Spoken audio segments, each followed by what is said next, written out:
Bonjour à tous, ici Barbersoy pour les frères barbiers. Aujourd'hui, on se retrouve pour un nouveau tutoriel, tuto High Taper Fade. Voici notre modèle, une repousse environ 4 jours, très récent. L'arrière également, et on va surtout aussi travailler la hairline. On peut voir qu'il n'y a pas eu forcément de travail de densité. On voit que là c'est beaucoup plus dense que les tempes, on va régler ça. Ça va être intéressant parce qu'on va voir aujourd'hui qu'on peut refaire une coupe, retravailler une coupe qui a été faite récemment. Donc là on a une repousse de 4 jours, il y aura plein de trucs intéressants à dire vis-à-vis de ça, comment améliorer les bons points, des fois ne pas toucher et également gagner du temps parce que on va pas tout reprendre. Allez, c'est parti. Mon peigne, on vérifie en là, vous voyez, on voit déjà, on va reprendre la ligne qui se trouve ici, la laisser pousser, on la laisse tranquille. Ici, on va fluidifier. Là, là, là, là, il y a 3 points de densité, on le voit ici, là, là, là. Et sinon, on va laisser pousser le haut. Donc, je prends pour fluidifier les points de densité mes ciseaux. 1, 2, 3, 4, 5, je regarde à quoi ça ressemble. 1, 2, 3, 4, 5, je regarde à quoi ça ressemble. Là, le but, c'est vraiment qu'on se pose légèrement en dessous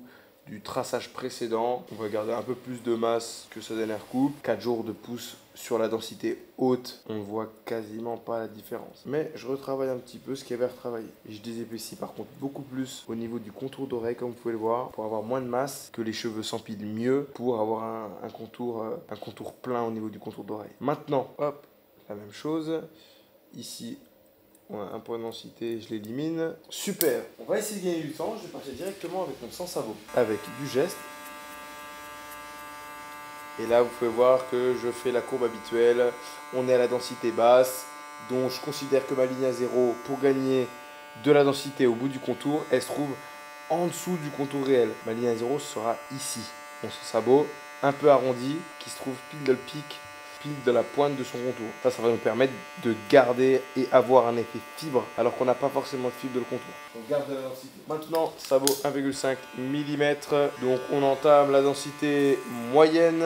Je fais beaucoup de gestes pour me faire gagner du temps et m'économiser du travail. Très important le geste, les gars, c'est vraiment la clé. Sur certaines coupes, ça va nous permettre du coup de gagner plus de temps pour faire plus de détails, surtout sur un créneau de 30 minutes, parce qu'on va éviter les changements de sabot. Maintenant, je retourne mon 1,5 mm, voilà, et je viens lisser le tout.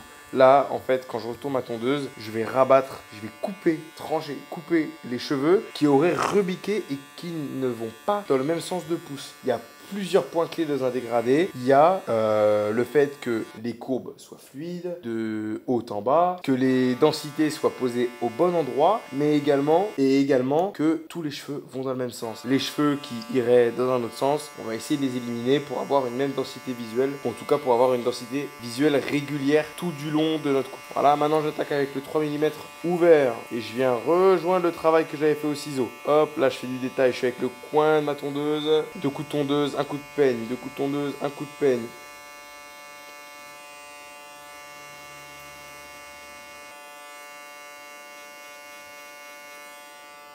Hop, voilà. Et maintenant, un point clé du dégradé. Je vais venir avec mon sans sabot et éliminer, comme je vous avais dit tout à l'heure, les cheveux qui ne vont pas tous dans le même sens. Donc là, je vais utiliser le même... Je vais repérer son sens de pouce, comme ça. Tac, tac, tac. Et je vais effectuer des gestes avec ma tondeuse en sans sabot et monter petit à petit dans le dégradé pour éliminer déjà de la densité et surtout éliminer les cheveux qui n'iraient pas dans le bon sens. Ceux qui iraient comme ça, on va les couper et ça va fluidifier un petit peu plus le dégradé pour augmenter la qualité. Même en utilisant le coin de ma tondeuse, on peut faire du geste. Vous voyez, je monte et je repars vers l'extérieur avec mon mouvement de poignet.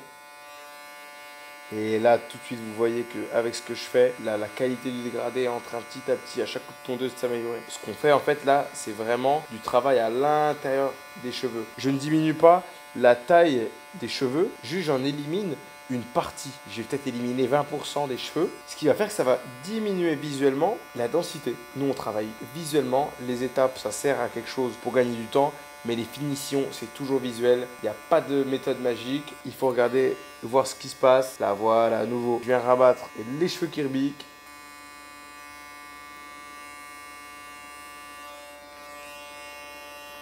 On peut utiliser le fait de tirer la peau, surtout quand on coupe à l'envers, parce que du coup, ça va redresser les poils qui auraient tendance à remonter. Mais voilà, quand on travaille, Et quand on veut chercher le résultat final, au bout d'un moment, il faut laisser la peau tranquille pour vraiment couper au résultat. Super. Maintenant, je vais reprendre pour refaire un petit peu la connexion.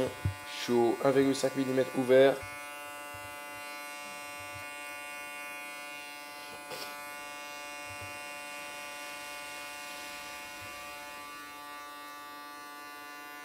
Et maintenant, on diminue la taille de coupe. Là, voilà, on était au sens sabot monté jusqu'ici. Je diminue de moitié. Mon sens sabot il est à moitié fermé. Et je coupe en dessous de mon sens sabot ouvert. Et là, les gars, c'est du détail. On fait vraiment du cheveu par cheveu. On utilise tout le geste, la précision de coupe pour pouvoir vraiment faire de la finition. Maintenant, quasiment fermé.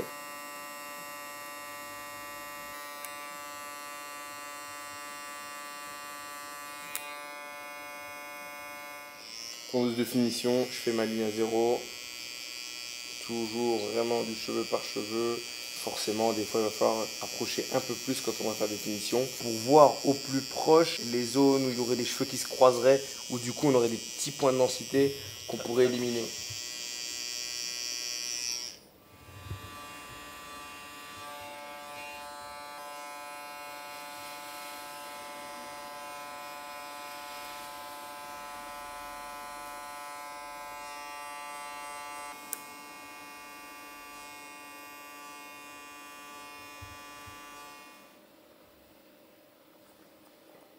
Maintenant qu'on a le contour bien dense, hop, je le pose.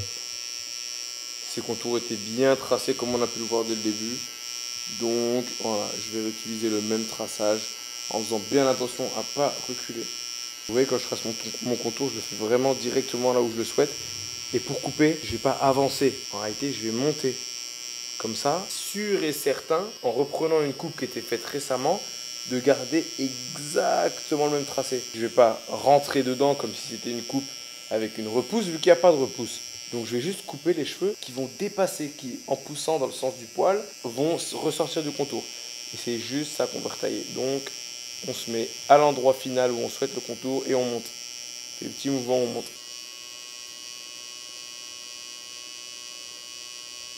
Et pareil dans l'autre sens. Un peu à droite, un peu à gauche. Pour juste récupérer l'ancien traçage. Ça les gars, c'est que parce que les contours précédents, ils étaient super bien faits.